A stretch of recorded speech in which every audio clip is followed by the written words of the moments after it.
to Vuka Online News at this hour. President Cyril Ramaphosa says South Africa will continue to participate fully and remain an active and constructive member of the G20 countries despite the US announcement that the country would not be invited to the next year's summit. To host a series of successful G20 meetings throughout the year, ending with the G20 Leader Summit.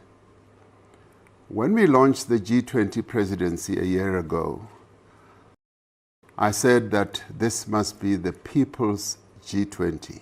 Ramaphosa said this on Sunday when addressing the nation about the recent G20 summit that was held in South Africa.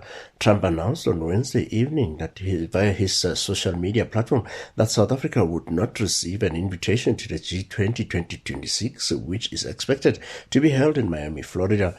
Ramaphosa said the country was pleased that many organizations, businesses and individuals from the US participated in large numbers in G20-related activities such as the Business 20 Summit and the G20 Social Summit.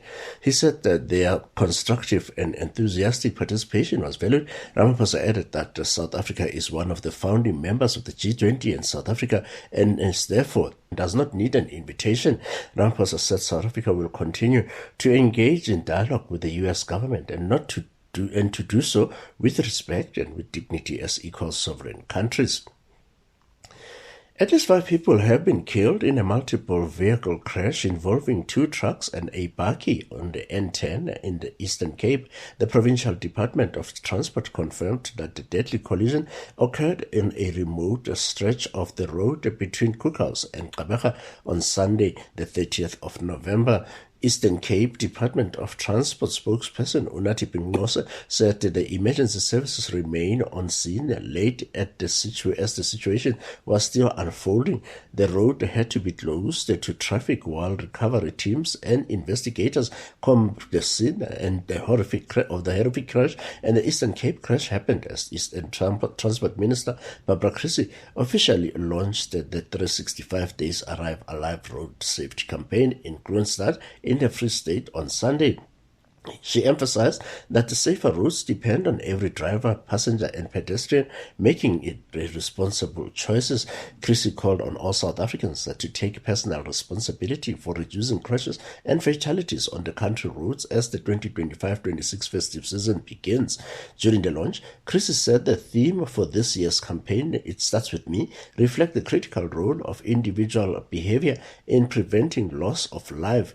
Creecy said the festive season required a heightened vigilance as millions travel for holidays, family gatherings, and year-end celebrations. A self-proclaimed prophet who brutally attacked a family on the Oaks village near Hoedspruit has been sentenced to 3 life terms and an additional 37 years in prison after being convicted of multiple violent crimes, including the murders of a mother and daughter, rape, kidnapping, and robbery. National Prosecuting Authority Limpopo spokesperson Mashudi Malabi said the Limpopo High Court in Polokwane found 36-year-old Mutupi Jale Mutau guilty of multiple offenses, including 2 counts of murder, 2 counts of kidnapping, rape, robbery with aggravating circumstances, and assault with intent to do grievous bodily harm. She said the court also ordered that Dau's name be registered in the National Register of Sexual Offenders and he be declared unfit to possess a firearm, adding that he is also not eligible to work with children. Dau had presented himself to the family of Helen Dewa Malepe as a prophet offering spiritual guidance. Between 29 and 30 December 2023, he visited her home in the Oaks demanding money. Police arrested Dau after an investigation and he remained in custody throughout the trial. The National Prosecuting Authority has welcomed the sentence.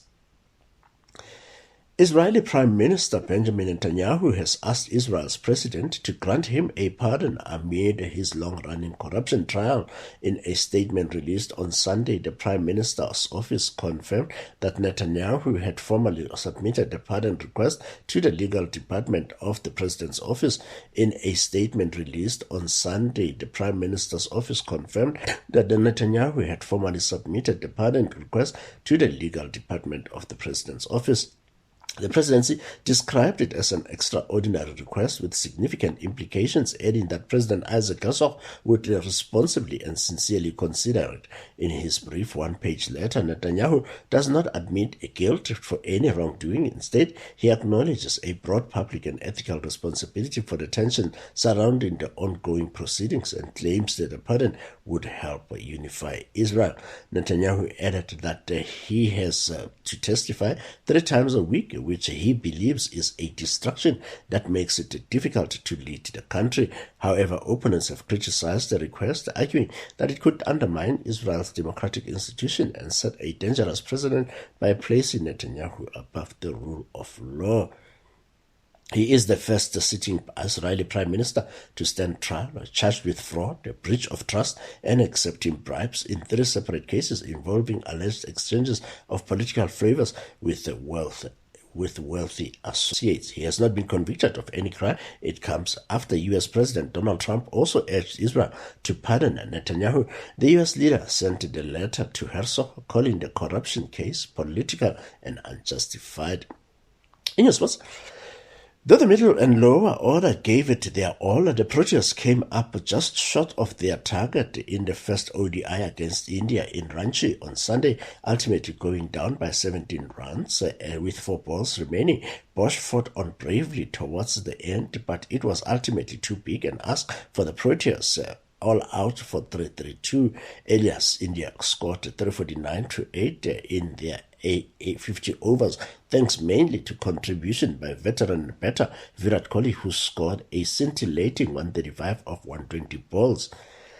In your weather, Pretoria will be cloudy and hot, temperature highs of 26 degrees and extensive thunder showers. Johannesburg, cloudy and warm, temperature highs of 24 degrees and extensive thunder showers. Cape Town, sunny and hot, temperature highs of 28 degrees. Durban, cloudy and warm, temperature highs of 25 degrees and extensive thunder showers. Bloemfontein, cloudy and hot, temperature highs of 28 degrees and extensive thunder showers. Polokwane, cloudy and warm, temperature highs of 25 degrees and extensive thunder showers. Uppington, cloudy and extremely hot, temperature highs of 35 degrees and scattered thunder showers. Port Elizabeth, partly cloudy and warm, temperature highs of 25 degrees. And East London, partly cloudy and warm, with temperature highs of 25 degrees. For Vuka Online Radio News, I am Mongas Makalima.